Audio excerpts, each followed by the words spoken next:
ಇನ್ನು ನಿನ್ನೆ ಆದಂತಹ ಗಲಾಟೆ ಅದಕ್ಕೆ ಸಂಬಂಧಪಟ್ಟಂತೆ 7 ಪ್ರಕರಣಗಳ ದಾಖಲಾಗಿದ್ದಾವೆ.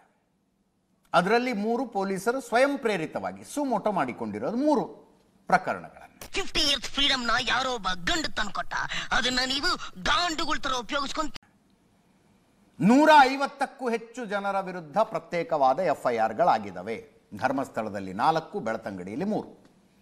ಗುಂಪು ಸೇರಿದ ಆರೋಪದಲ್ಲಿ 3 ಸ್ವಯಂ ಪ್ರೇರಿತ ದೂರುಗಳನ್ನು ಪೊಲೀಸರು ದಾಖಲಿಸಿಕೊಂಡಿದ್ದಾರೆ. 4 ಹಲ್ಲೆಗೆ ಸಂಬಂಧಿಸಿದಂಥ FIRಗಳು. ಮರ್ಯಾದೆ ಏನೂ ಇಲ್ಲ ಇವರಿಗೆ, ನಾಚಿಕೆಗೇಡು, ಬಂಡರು. ಸೌಜನ್ಯ ಆಕೆಯ ಮನೆ ಇದೆಯಲ್ಲ ಪಾಂಗಳ, ಅಲ್ಲಿ ಅಕ್ರಮ ಕೂಟ ಸೇರಿದ್ದಕ್ಕೊಂದು FIR ಆಗಿದೆ. ಧರ್ಮಸ್ಥಳ ಸ್ಟೇಷನ್ ಎದುರು ಪ್ರತಿಭಟನೆ ಮಾಡಿದ್ದಕ್ಕೊಂದು FIR ಸ್ವಯಂ ಪ್ರೇರಿತವಾಗಿ ಆಗಿರೋದಿದು. ಉಜಿರೆಯ ಬೆನಕ ಹಾಸ್ಪಿಟಲ್ ಎದುರುಗಡೆ ಅಕ್ರಮ ಕೂಟ, ಅದು ಕೂಡ ಒಂದು FIR ಆಗಿದೆ. ಯಾವತ್ತು ನಮ್ಮ ದೇಶ ಮುಂದುವರಿಯೋದು? ಯಾವತ್ತು ನಮ್ಮ ದೇಶ ಮುಂದುವರಿಯೋದು? ಇನ್ನು ನಮ್ಮ ರಿಪೋರ್ಟರ್ ಹರೀಶ್ಗೆ ಹೊಡೆದಿದ್ದಂಥ ಪ್ರಕರಣ, ಹರೀಶ್ ಒಂದು ದೂರು ಕೊಟ್ಟಿದ್ದಾರೆ, ಅದು FIR ಆಗಿದೆ. ಸುವರ್ಣ ನ್ಯೂಸ್ ಮೇಲೆ ಹರೀಶು, ನಮ್ಮ ಕ್ಯಾಮ್ರಾಮ್ಯಾನು ಪ್ಲಸ್ ನನ್ನ ಮೇಲೆ ಗಿರೀಶ್ ಮಟ್ಟಣ್ಣವರು ಒಂದು ಕಂಪ್ಲೇಂಟ್ ಕೊಟ್ಟಿದ್ದಾರೆ. ನೀನ್ ಏನಾದ್ರೂ ಬೈಕೋ, ನನ್ಗೆ ಏನು ಕೇಳ, ಬೈದ್ರು, ಪ್ರಚೋದಿಸಿದ್ರು, ಇತ್ಯಾದಿ ಇತ್ಯಾದಿ, ಸುಳ್ಳು ಸುದ್ದಿ ಹಾಕಿದ್ರು ಅಂತೆಲ್ಲ, ಅದು ಒಂದು FIR ಆಗಿದೆ. ಅಜಯ್ ಅಂತ ಈ ಯೂಟ್ಯೂಬರ್, ಹೊಡೆಸಿಕೊಂಡಿರುವ ಯೂಟ್ಯೂಬರ್, ಆತ ಕೊಟ್ಟಿರುವಂಥ ಕಂಪ್ಲೇಂಟಿನ ಆಧಾರದ ಮೇಲೆ ಒಂದು FIR ಆಗಿದೆ. ಪ್ರಮೋದ್ ಶೆಟ್ಟಿ ಅಂತ ಇನ್ನೊಬ್ಬ ಯೂಟ್ಯೂಬರು, ಹಲ್ಲೆಗೊಳಗಾದಂಥ ಯೂಟ್ಯೂಬರು, ಸ್ಥಳೀಯರು, ಪ್ರಮೋದ್ ಶೆಟ್ಟಿ ಸ್ಥಳೀಯರು, ಅವರ ವಿರುದ್ಧ ಅವರು ಕೊಟ್ಟಿರುವ ದೂರಿನ ಆಧಾರದ ಮೇಲೆ ಕೂಡ ಒಂದು FIR ದಾಖಲಾಗಿದೆ.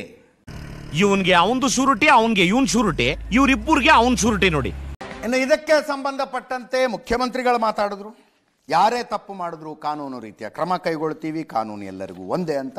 ಹೋಮ್ ಮಿನಿಸ್ಟ್ರು ಮಾತಾಡಿದ್ದಾರೆ. ಯಾರು ಮಾಡಕ್ ಸಾಧ್ಯ ಆಗಲ್ಲ. 2 ಕಡೆಯಿಂದ ಕಂಪ್ಲೇಂಟು, ಕೌಂಟರ್ ಕಂಪ್ಲೇಂಟು ಕೊಟ್ಟಿದ್ದಾರೆ, ರಿಜಿಸ್ಟರ್ ಆಗಿದೆ, ತನಿಖೆ ಆಗ್ತಾ ಇದೆ ಅಂತ. ಇನ್ನು ಮಾಜಿ ಸಚಿವ ಶಾಸಕ ಸುನೀಲ್ ಕುಮಾರ್ ಅವರು ಮಾತಾಡಿದ್ರು. ಅಭಿವ್ಯಕ್ತಿ ಸ್ವಾತಂತ್ರ್ಯದ ಹೆಸರಿನಲ್ಲಿ ಸ್ವಾತಂತ್ರ್ಯ ಹರಣವನ್ನು ಅನೇಕರು ಮಾಡ್ತಾ ಇದ್ದಾರೆ. ಇಲ್ಲಿ ತನಕ ನಾವು ಮಾತನಾಡುವ ಅವಶ್ಯಕತೆ ಇರಲಿಲ್ಲ, ಆದರೆ ಹಿಂದೂ ಧರ್ಮದ ಬಗ್ಗೆ ಅವಹೇಳನ ಸರಿಯಲ್ಲ. ನಮ್ಮನ್ನ ಹೇಳಿದ್ ಕರೆಕ್ಟು. ಕಳೆ ಬರಹ ಏನು ಅಸ್ಥಿಪಂಜರಗಳಿದೆಯಲ್ಲ, ಅದರ ಬಗ್ಗೆ ತನಿಖೆಗೆ ನಮ್ದು ಯಾರ್ದೂ ವಿರೋಧ ಇಲ್ಲ, SITಗೂ ವಿರೋಧ ಇಲ್ಲ. ಆದರೆ ಹಿಂದೂ ಶ್ರದ್ಧಾ ಕೇಂದ್ರವನ್ನು ಟಾರ್ಗೆಟ್ ಮಾಡ್ತಾ ಇರೋದು, ಅದರ ಬಗ್ಗೆ ಅಪಪ್ರಚಾರ ಮಾಡ್ತಾ ಇರೋದು ಸರಿಯಲ್ಲ.